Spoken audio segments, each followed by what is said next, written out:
Yeah, yeah, yeah. What?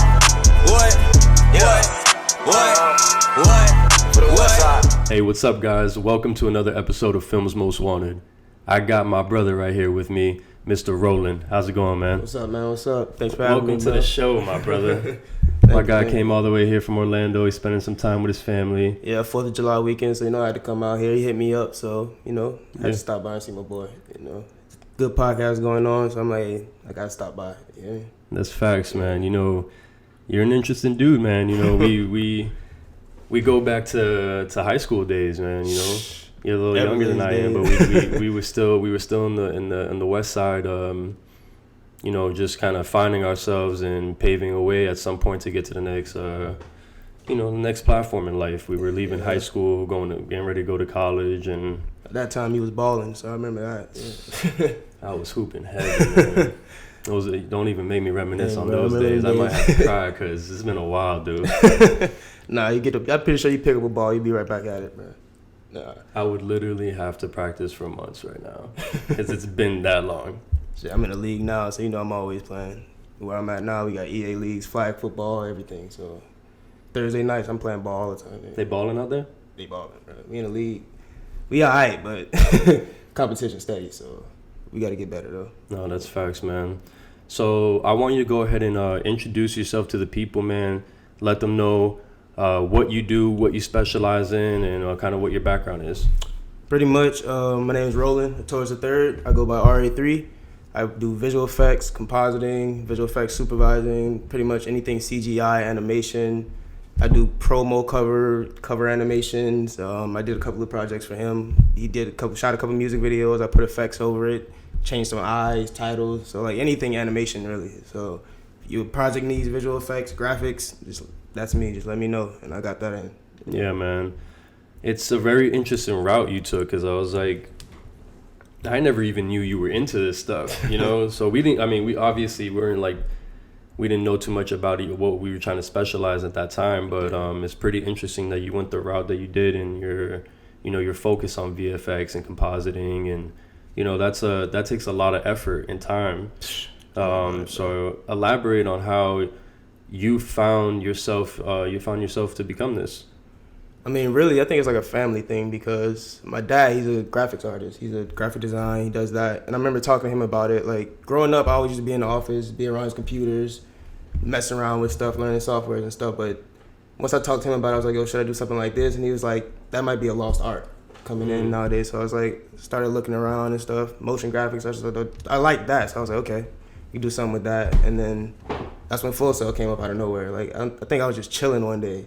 And I got like a flyer, and we ended up just going to a tour there, and I fell in love. As soon as I went there, I went to that. It was like a tour that we went to. I went with my brother and everything. He was like doing his football thing, so we went to a tour there, and I fell in love. Like, I seen all the stuff that you could do with it, and I'm like, oh, this is it. This is it right here. Like, because I know that it's only one way that people are using it, and I know that there's a different way that you can use everything, and there's a whole different side to it. So like when I was there, light bulbs were just going off. Yeah, like, it was just like, I know it's gonna take a long time to get it, but you were down for the challenge. Yeah, bro, because I know that nobody was doing it, so it was yeah, like, I wanted to create a lane like that, so I'm like, hey, let's do it. And it's like kind of what my background is too, with my dad and them. My uncle's a muralist in Miami, so he paints murals everywhere. My dad graphic art, so I'm like, all right, let me do something the same way. Has it been rewarding to you? Yeah, definitely has. Like, was it worth all the effort you put in? Yeah, I mean, it takes me away from family and friends a lot, but it is worth it because it's like I can show them a different way, and like people don't even know that this is possible, and they're like, "Yo, you're doing this, you're working on this," and it's like, yeah, it's a different way because people see only 2 or 3 ways you can do it, Yeah, it's a very unique thing. Ironically enough, like in the industry that I'm working in, I maybe know 3 VFX guys. And really, I only have a connection with you and one other one. The other one is more, he's in another country. Yeah. So we don't really, it's just an online thing, sending him files and getting some work back. But it's rare, I feel like, to have that skill set, to be in the position that you're in.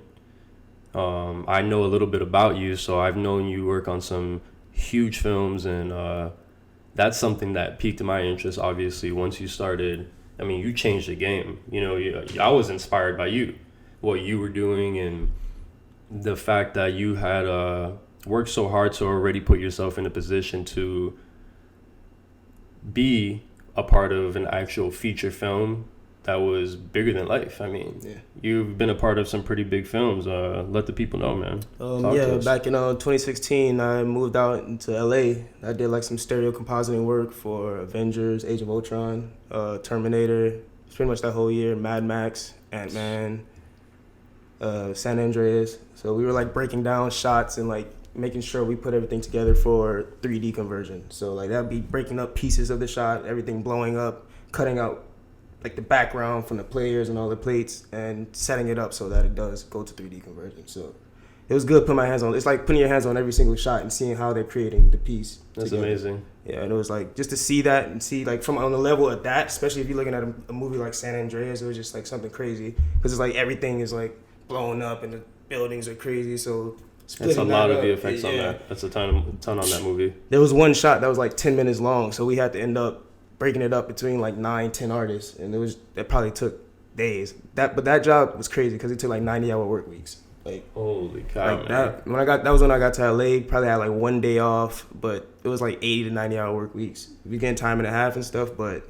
so hold on. Let's backtrack for a second. Yeah, bro. So talk to us about how you got to LA first, because you were out here in Florida. You know, we met in the Miramar area. So, you know, you leave school. What's going on before you go to LA? How do you get there? Yeah, I went to Full Sail. That's in Orlando. Like 10 minutes away from UCF. I went there. Did computer animation bachelor's, and then I did a undergrad in that, and then I did a film production master's. So like right after that, I went into this business where it was called Dr. Phillips Center. I was doing graphics there. It was like opening it up. And after that, shortly, I went to another studio in Orlando, working there, where it got to the point where I wasn't even getting paid. It was just some lady that I just started working for. And after that started happening, like I was chilling, and Full Sail called me one day, and they were like, oh, they're looking for people that do this and that. Do compositing pretty much in LA. Like they're looking for people like that. So I was like, okay, I went up to the studio. It was like a long interview process. There was like 10, 20 people in there. So I just, I went up there. All for the same position? Yeah, pretty much. I guess like other grads, people there that just went there. So like I went up in there, had an interview with them, talked to them about it. Didn't hear nothing back from it for a couple of weeks. And then eventually one day I got the email and they were like, yo, we need you out here in Burbank in 2 weeks. Wow. Yeah, and I exactly needed that, yeah, because I was at a studio where I was supposed to be getting paid. I was doing compositing, motion graphics. It was like some studio. I'm not even gonna name them because they're not worth it. But like I was not even getting paid for like a whole month. I was being there, and I was like, all right, I might have to move back home because I was staying in Orlando by myself at that point. No school, loans about to start hitting. So I was like, hey, email got there, and as soon as that happened, flew right out. Like I mean, I had to stay in a hotel at first, but as soon as I got there, it was in Burbank. It was a cool place. It was called Stereo D. Okay, cool. Yeah, but we got out there fast in October, maybe 2014. 2014, yeah. That's when I started. About 5 years ago, man. So this is really when the journey started then. Yeah, that's when it all started. Like I wasn't even ready for it. I mean, Full Sail prepared me for the long work hours, but when I got there, 80, 90 hours was crazy. So you weren't expecting, your expectations were not really what reality was. It was a lot more intense than you imagined. Yeah. I mean, to be sitting at a desk or doing something or just chilling, working in general, I was just going crazy at that point. I mean, luckily I had something to ease my nerves in LA, but it was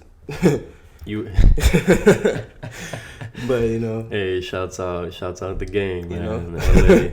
LA takes care of it, man. LA takes care of it. No, that's pretty interesting, man. So what happens next, man? What's going on in the situation now? You're in Burbank.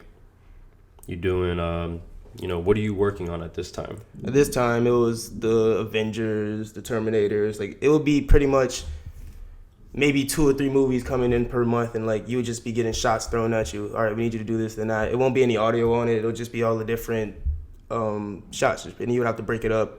You won't even see anything, just in and out, in and out, in and out. You just talk with your producer, they'll come into the movie room and they'll point out what they need to fix and change. It'll just be a big dark room, maybe 50 people. They're like, yo, we need to fix that. We go back to her and we fix it. So you're working on the Avengers, you're working on the Terminator, you're working on a couple other big films. Talk to us, man. How are you feeling emotionally, passionately, and also technically on everything that's happening, bro? I mean, you're working on the fucking Avengers, dude. Like, yeah. that alone is, you know what I mean? The fact that you're a local guy just like me, and you're killing the game, man. You went to LA, bro. You made, in the sense, that American dream come true from where you're standing, because you made it into Hollywood cinema. You get me? Yeah. So yeah, man. Just how are you feeling, bro? I mean, that must be an amazing sentiment. I mean, man. yeah, that was like I was big-eyed at the time. It was an overwhelming experience, honestly, because it's like I was out there by myself, I knew nobody. So it's like it's one of those things where you just go out, eyes wide open, just like a young kid in Hollywood. It's like, what can go wrong? And it's just like, but I was so focused in work, I barely got a chance to go and like explore the city like I wanted to. Like, you did a couple of things, but it's like, you like I didn't even know too many people to go out like that. I went out with a couple people, coworkers and stuff. We used to have parties, so you end up clicking up with them people. But it was like overwhelming because it was just, I didn't have no one by me. I didn't have my dog with me or nothing. Like, it was just chilling. Like at that point, I got out there with just a rental car for like 2-3 months. I was staying in a hotel for like, I think it was like a month at one point. Wow. And then as that happened, like my mom drove the car up. She had to drive cross country with like her boyfriend. Her boyfriend drove cross country with my car. That's crazy. Brought it up for me and my dog. That's love, man. Yeah, and I was like, yeah, appreciate that. And I'm sure they missed you, so. Yeah. But yeah, it was all like, it was a good time though, because I mean, working on those different projects, it makes it worth it. You mean, everybody's talking to you, I mean, they just Skype and shit with my friends back home, but yeah.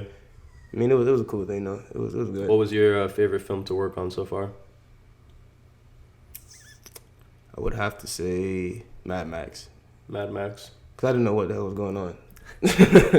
What do you mean? Like, when we were, because when you get the shots, you don't get any audio, you don't get any like context, it's not in order, so you just see different shots, and it was just like always some random stuff, and I was just like, yo, what the hell is this movie about? That's actually pretty crazy. Yeah. So you're just looking at surveillance. Yeah, pretty much. You don't get any context of anything, it's just shots. It's every shot too, so it's like, it'll be a shot with them just walking, talking, holding something, or it'll be another shot where someone is jumping off of a car, rolling somewhere, blowing up, exploding. You know? And what most people don't understand is you're actually looking at a bunch of green screen footage. Yeah. On location at times as well, correct? Yeah. Yes. So talk to me about that. I'm really interested because, I mean, how the hell do we block for these type of shots? Like, what is the process of blocking for like a green screen shot on location to that caliber that you guys were kind of doing out there? Like, you need to plan to a T everything. Like, if you have it, that's what storyboarding comes into place. Like, a lot of people think storyboarding is bad, but when it comes to visual effects, like, you need storyboarding because you have to be able to block out everything to know where to put the green screens and where you're shooting. Because then if you get out there and it's like nothing in place, you're going to end up wasting a lot of time. Like, when we got there, it was cool to be able to see how they set up stuff, because I was only there when it was already up. You know, you just see the shots probably like once or twice, but to see like if them in the green screen environment, just setting up a big wall in the background, you just see cars driving by. And sometimes it's not even what you would think the whole city of. It would just be like a 10 to 15 foot green screen wall, and they'll just be sitting in one spot, and it looks like it's driving. They put him on a machine. He's just sitting there. That's Lewis, man. So it's like, and then that's when our job comes into play, where you just put all the pieces together, make sure it looks like their wind is moving, put the smoke and fire, and just make it happen. Like it's like you're creating a whole shot, pretty much. So is there some type of structure going on though, or some type of rules to how you guys are making these things, or is it you guys are looking at the storyboard and it's like, okay, this is how we're gonna innovate this shot, or this is how we're gonna create. This is like if the story says there was a dragon. Mm-hmm. Is the way you guys create the dragon shooting out fire and how it's moving and flying around or whatever it's doing in that moment? How does that process work? How do you guys decide on that?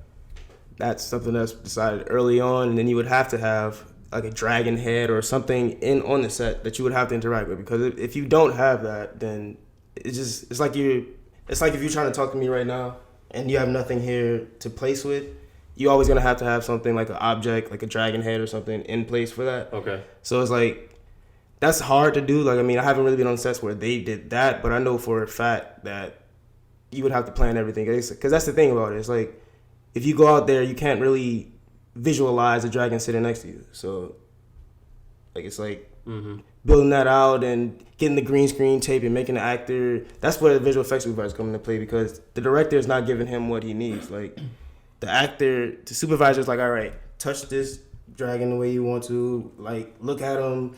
Oh, he's over here. He's going to be over your shoulder. He's going to be over there. But the director's over here telling the actor, you have to cooperate with him. So it's like, it's a back and forth battle. So it's like, it's weird, but do you feel like it slows down the process of filmmaking? Oh, yeah, definitely. That's why you have to have a certain day for just effects. Yeah. It's a huge process. And then you got to have 10, 15 people on. It's just like crazy. Yeah, that's some neat shit, man. Yeah. That's really cool. I've always been, even to this day, I watch certain films and my wife will be like, babe, is that VFX? Is that CGI? And I'm like, to the fucking point where I'm like, I don't even know anymore, man. Because I would say no or yes sometimes, and then watch a behind the scenes or just see a snippet online on Instagram with all these camera pages that I follow, and it's movie pages, and I'll see it behind the scenes, and I'm like, what? Y'all playing You'll never us. know. You'll never know. It really makes me think the moon landing was a false, bro. Hey, bro. I can make a moon landing look real right now. No, you think about Wolf of Wall Street was shot. They said like 80% of that movie was going green screen. So it's like, you would think he was all those places, and it's like, nope. Sitting in the studio. You know, that really, it impresses me, and what always makes me think of, beyond obviously the most impressive part, which is the fact that you guys are creating all these out of real life, you know, genetics on screen, and putting them as a part of real life, or even just as their own film within itself, and all the movement. That's pretty fucking neat. And then I also think of the other side of things, where it's like, those actors have to be pretty damn good, man. Because when you see some of these behind the scenes, they're literally just sitting on a green, like a block, yes, square, an apple box or something. Yeah, reading nothing that's actually not there, or maybe it's just a blank book, and they're acting like they're looking at it, and then they're just crying, and they're doing all these dramatic feelings, and you're like, you know, you really feel like, man, like you're connecting with them. So that always impressed me too, man. You know, just seeing. It's challenging on all sides. I know it's challenging for you guys in the post room, and I know it's challenging for the people that actually have to make it happen before it even gets there. Yeah, and that's the most important part, the first part, because like people think that you just fix it in post, but shooting it right the first time makes our job easier 13 times easier. And you guys already take a long time. Yes. Even though you guys are working fast and you guys are professionals, it takes a lot of time to perfect these things. And who has the last say, like, on the approval? Usually, like, how does that work? At the end of the day, the client. Because I mean, as a visual effects house, like, you're pretty much outsourced, and that's why a lot of visual effects houses like go down, because it's like you're usually just outsourcing your work. A company comes to you, Paramount, a studio, they're like, oh, we have this movie, we need visual effects done here. We have a shot where we need water coming through the city here. Sometimes they'll break those out, and like they will give this shot to this studio over here, these shots to this studio over here, so they don't have to pay the whole price. Mm-hmm. But at the end of the day, it's their decision, because it's their movie. So it's like, oh, we want to take out the water right there. So even if we just did all that water for 3 months, like, wow, it's not like it's like, oh, well, take it out now, and we still have to do it what they say with the same amount of. So does the studio that's outsourcing you guys, and they're the ones having the final say, do they have somebody that specifically specializes in that and determines whether they like it, or is it more, hey, the director and producer are looking at it and they think they want something else? Yeah, pretty much director, producer. Okay. Whoever owns the film, because we're just like we're freelance at this point, like pretty much. Like you just go to the studio. We need. And like, this is even when you're working on Avengers and all these movies. It's pretty much like a freelance style of work. I mean, for that studio, yes. Like, because they outsourced that studio. It wasn't like a part of Paramount. I was working in there. It was like an outsourced visual effects stereo comp studio. So we would get all the shots, and then they would have the people come in and look at it and be like, "Oh, we want to change this or that." Amazing. So, yeah. Amazing. That's how that works. That's even more cool, man. You know, just being able to be in that position where it's your first opportunity to do something bigger than what you probably ever imagined, and also it's kind of on the terms of a freelance approach, and you still are able to move around because, you know, tell us now, what are you up to today? Today, I mean, I'm living back in Orlando, working with EA Sports. I do like cinematics for Madden and sometimes NBA Live, but for the most part, like Madden. That's what we usually do it for. You know, these boys don't want that pressure in any game on PS4. If it comes to 2K, Madden, FIFA, you want that FIFA smoke. You even wanted an MLB? Find me, PS4 at Lord X Cinema. Anyhow, that's fire, bro. I mean, working on Madden, working in EA Sports, big switch up from what you're doing with previously with the movies. Why the switch up, and how do you feel now that you're there? Do you miss shooting the other style of films and editing for movies, or are you more intrigued by working on what you're doing now? Well, it was kind of like a mix in between the two, because even from LA, like after, like when I left LA, after I was working with Avengers and stuff, like I laid off at that company. So after I left there, I was doing freelance stuff in LA, and then I ended up moving to New York to work on Ice Age. That's when I got my first taste of the CG animation world. Because I mean, visual effects, that's different. And I went to the CG. I was doing comp work for that. But at that studio, with opened my eyes to, it was all in-house. And that's one thing that I loved about that studio, because it's like, it wasn't like they were outsourcing something. Here, you walk down this one aisle, there's storyboards right here. You walk down this other aisle, there's people modeling characters. There's people making copywriting script. There's people doing the audio. The structure is there. Everything right here. It's a constant workflow, and it's perfected. Yes, and everybody does their job. And this is Blue Sky Studios. It's people that make Ice Age, Peanuts, and that's where I went to do comp work. I worked on Peanuts there, and what was it? Ice Age 5, yeah, The Meltdown. So I did comp work, like media work. You just have to add stuff. Things where the shots where players would just be, Sid, that's his name, Sid, would be like having eye dings in his eyes, or we have to fix him. Oh, he's too red. Oh, can we get Sid flying in a little bit more? Oh, the meteors are going to come here and the fireworks are going to come here. Can we get the fireworks popping right here? Or the trees. So it's pretty much just adding effects and stuff for those Ice Age movies, and just like color correcting from shot by shot basis. So that's when I got into the CG work. So you started with the movies, then you ended up at Blue Sky Studio. Now you're at EA.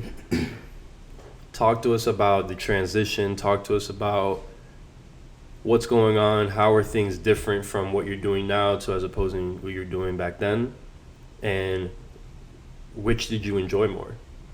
Well, it's all kind of like tied in together, because computer animation is what I ended up studying first at Full Sail, and like I ended up falling into compositing maybe like the last 3 months of my degree there, because it was just like something where it was a shading and lighting class, and it was a shading and compositing class where it's just one part of the whole process. But I mean, that's when I was like, yo, this is actually it, because if you ever look at a breakdown video, you'll see like, have you seen a green screen breakdown video? You see every single layer of the shot.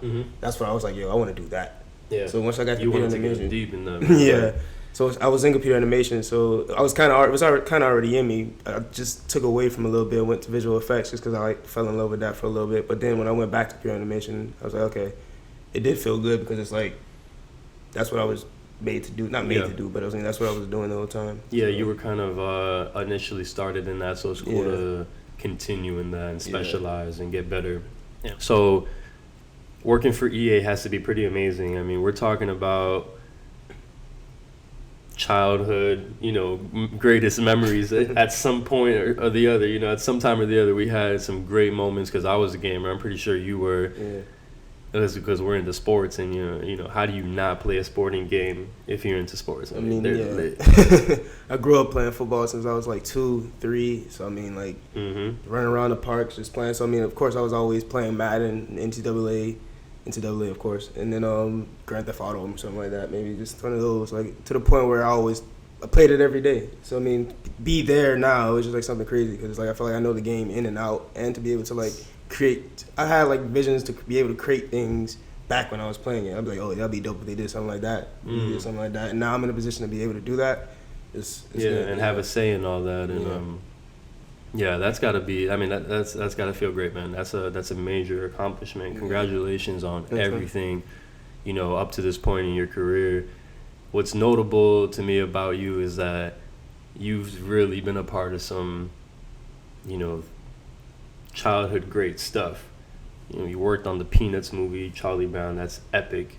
You worked on Avengers, which is a greater part of many stories that we saw before growing up as child into man, even up to date. It's like we're still seeing the history of that movie and how it progressed. And now you have EA. I mean, what else have you worked on? I just do a side project. Oh, we got Ice Age. Ice Age. We've been watching Ice Age since early 2000s. Yeah. So to come full circle and be a part of that. Yeah. And you're and the funniest part about it is you had a major touch with Sid. Yes. So that's hilarious, man, because that's something that when you're directing and you're creating characters, to have a Sid in that style of film within itself is a reason to love the movie. Yeah. That's what makes people fall in love. Yeah. Like it's one thing that makes you attracted to a film. Like it's him trying to go and run and get that, and him, what's the little squirrel's name, trying to get the nut the whole time, get the acorn. Like it's the funniest thing about it. See him getting hurt trying to get that. That's everybody in life, Yeah, man. I mean, it's just so ironic, and it's one of those things that it's a director does that, and they do that for their pleasure, and and it's something that everybody can relate to, and it's crafty, it's something neat. So that's cool, man. I definitely applaud you. You definitely deserve everything to this point, man. I know you worked your ass off, and you've been committed. You've been consistent.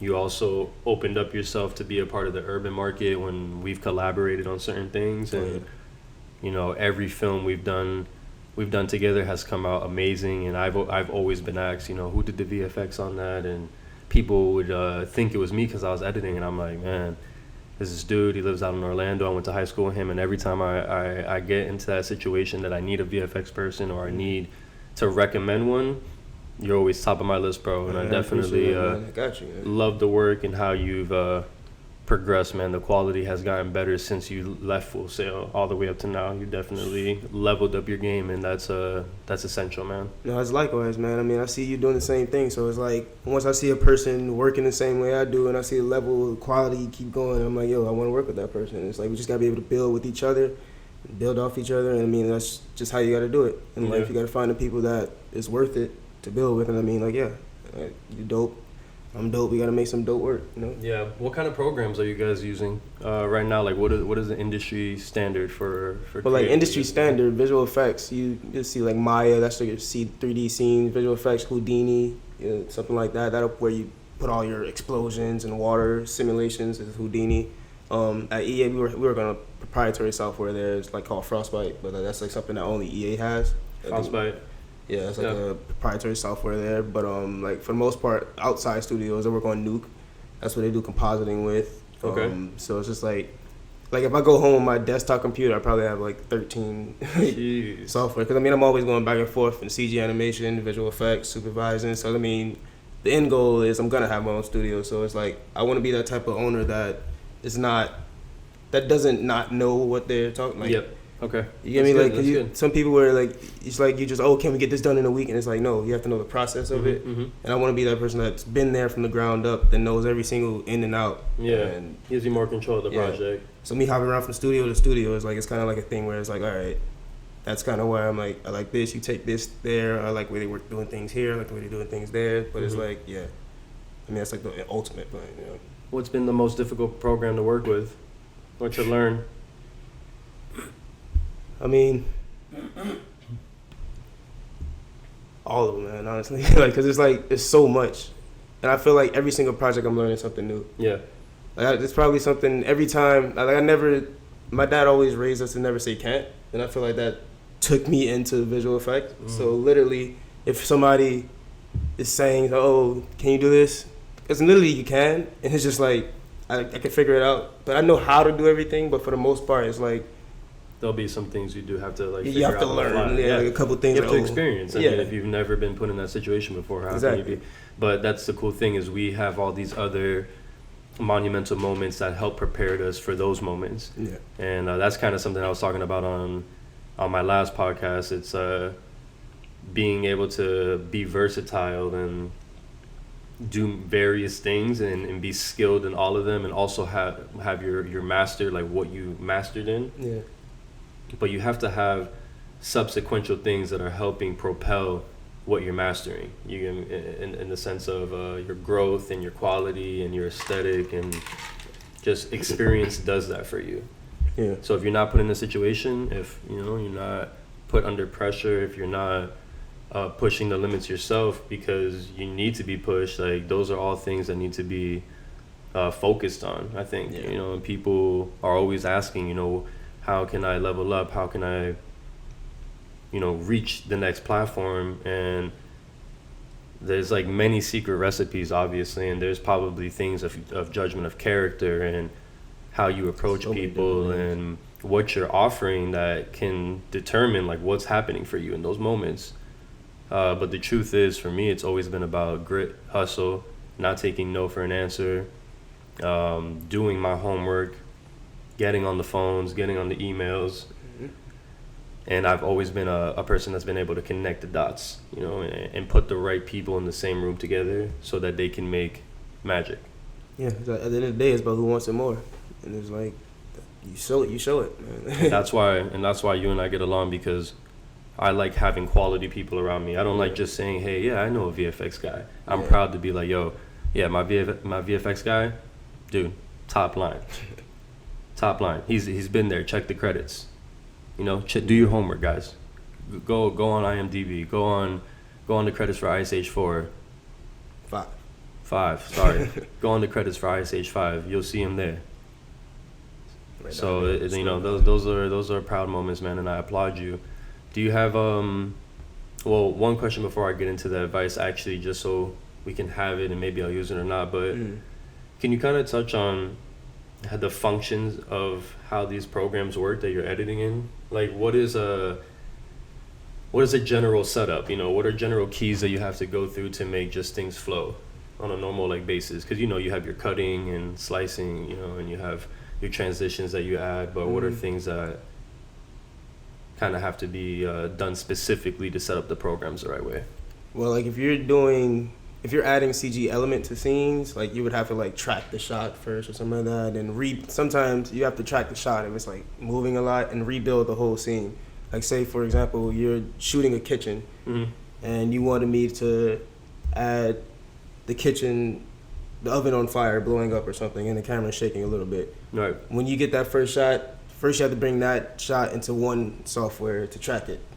You get the tracking, bring that tracking shot to another software to rebuild the whole kitchen. Like you'd have to model the whole kitchen just so you have it exactly right, dimensions all perfect, so that when you do match in, you do put the fire in, it matches up, So that's like 2-3 different softwares and that you would go through. So that's the second step. And then I would bring it into Maya, whereas I would create the fire and then I would maybe just start compositing it. You just only create the fire element because it's like that's the only thing you can put in Maya. Maya is more like a element where you create the CG elements. Okay. After I got the shot from you, you gave me the shot. I tracked it in SynthEyes, and I took that out. I bring that in Maya. I rebuilt it. I put the fire on it. I take that out. I bring it into Nuke, which is where we composite stuff together. Right. So it'll just be the back plate that you gave me. It'll be the empty fire on the alpha background, and then it'll be that. And I'll have to put my tools together, put the color correcting, match it, roto mask, and that's when I put the final shot together, and it'll be like complete at that point.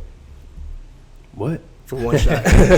No, I'm fucking with you. Dude, that's mind blowing, man. That's one shot, I love that process because, I definitely have done my fair share of like powerful edits, and they've taken me time, and I've had to use multiple programs, but obviously I'm not using industry specific for what you're doing. And what's kind of interesting about what you're saying is I didn't hear Premiere at all in that talk.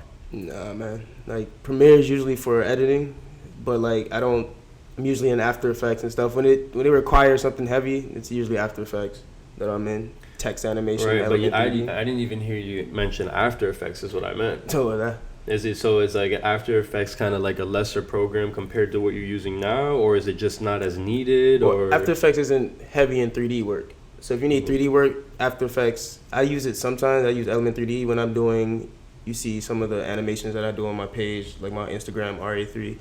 It'll be something I'll do like text animations that'll be with After Effects. Mm-hmm. But for actual heavy like visual effects graphics, that's what After Effects, you don't use it. I don't use it that much. Some studios do. But I usually use like a different software. I use Nuke and Maya because it controls it better. It has a better 3D. You can move around better and navigate better. Because I mean, After Effects doesn't really have a 3D navigation. So and that can work on Apple and Windows. Yeah. You can get it for both. Is that something people can just go and buy, or do you have to be part of a studio for that, or like what's going on there? Well, for After Effects? Or like no, for Nuke and Maya and all these other platforms. You'd have to buy that. But sometimes there's ways around it. What's pricing wise on something like that? Like $300. Okay, and where can they get it? Just for the people that may be curious if they're watching, or where's a good platform? The Foundry, Nuke, or you can just like look up different cracks or something like that. Because I mean that's usually how I find it. Like I mean, honestly, I'm not even gonna say like but yeah, like it's Fed's gonna come looking for you. Right? We'll see, but nah.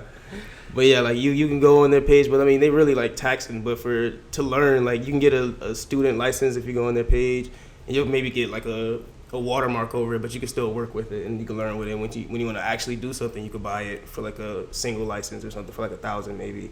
But that's just one software, so I mean it depends on it's what pricey, you need. Though. Yeah, it's so pricey. It's like, Man.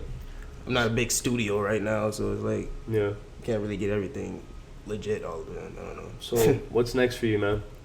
What's next? Are you gonna you staying with currently with what you're doing? Do you want to develop into something else? Are you happy where you're at? Talk to us about the process right now. Yeah, man. Right now I'm doing cinematics at EA where I'm like creating scenes and building out structures and stuff. Like I call it kind of doing like Nike commercials with Madden characters, pretty much. Like I'm just giving that whole vibe to Madden. Like I'm trying to just give that cinematic feel to it. But I like that. At the same time, I'm like going out and I'm doing my own animations and stuff for different artists. Like I see there's a need for. I want to do cinematic videos for artists, like for songs. Every time I hear a song, I see a movie. So you want to kind of start breaking into that music video industry more deeply? Yeah, so I mean, I guess it's a music video, but for animated cinematics. So. Give an example. What's out right now that has that same style, like with the graphics? I have one on my page. It's a animation I did, like it's kind of like a lyric video I did. But it's not really too many people out there that's doing it like that, honestly, because it's like.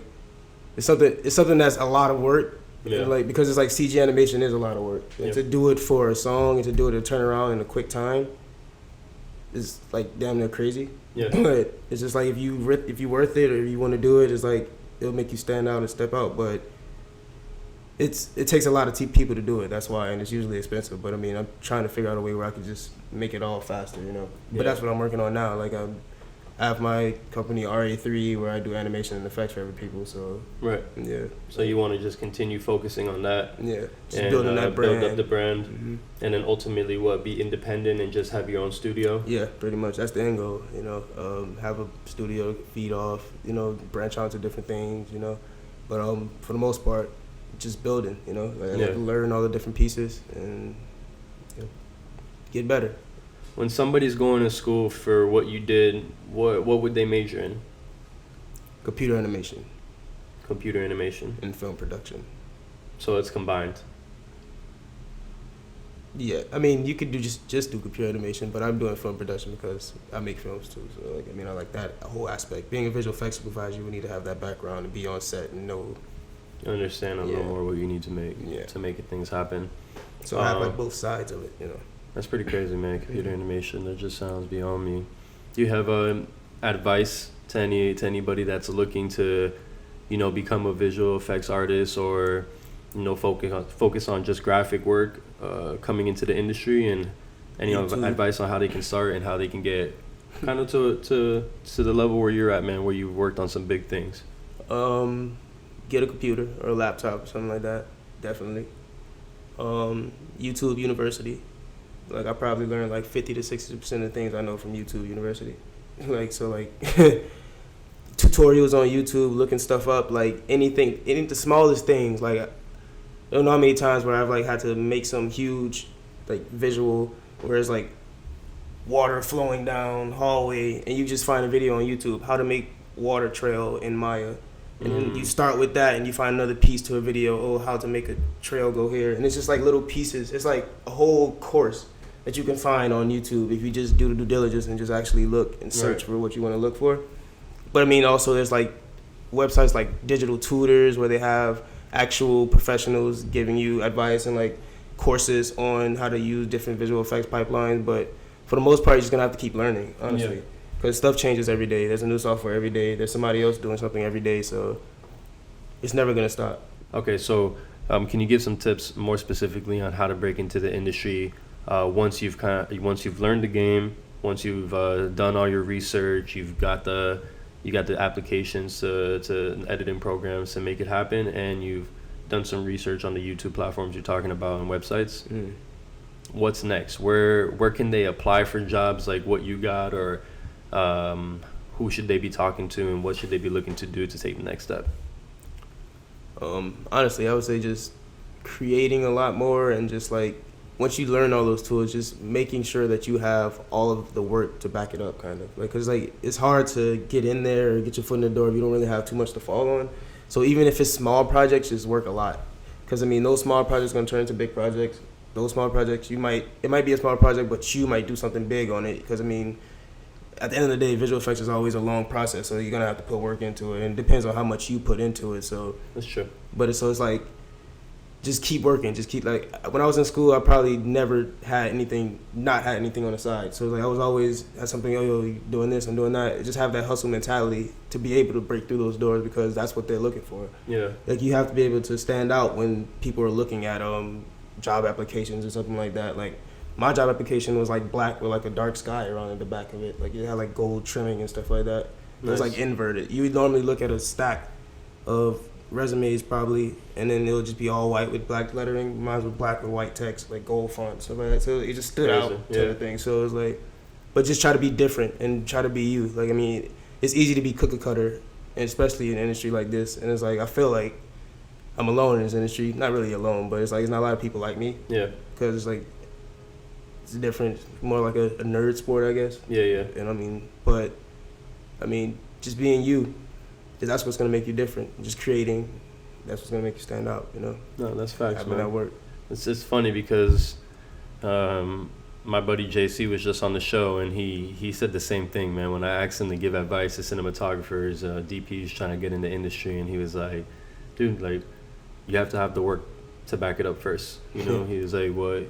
Once you've learned, once you got your camera, like you were saying, get a computer. He was saying, get a camera. It was almost verbatim. So it's ironic that you guys are both, not ironic, but it's awesome actually that you guys are both on the same page, and just even in different industries. You know, that's amazing. That's on the same frequency, and that makes a lot of sense. That should be something that's definitely going to be noted. And you know, come with the work, people. It's simple. You want something bad enough. You want a job as a banker, but you've never done in finance before. You have no background. Like, you might be able to get in there, but your chances will be higher if you already have the resources to back you up, as opposed to just a relationship. Yeah. So definitely focus on building a portfolio. It's very essential. You don't want to miss out on multiple opportunities. Even if it's unpaid. You know, just cripple yourself. I mean, why slow down? You know, why start tomorrow? Why start the next day? Just, you know, start now after this episode. I mean, get on your computer or grab your camera, do whatever you got to do, and just go after it, you know? Yeah, man. And make shit happen. So any last words, man? No, follow me on Instagram, _.ra3, Roland Athouris the third. Just remember me from that. Thanks for having me, man. What? Yeah. What? What? You know the fuck going What? on. I've been around and I'll be around, ain't see it then, but I see it now. Yeah. In my head it's like Vietnam. Tell my demons they should keep it down.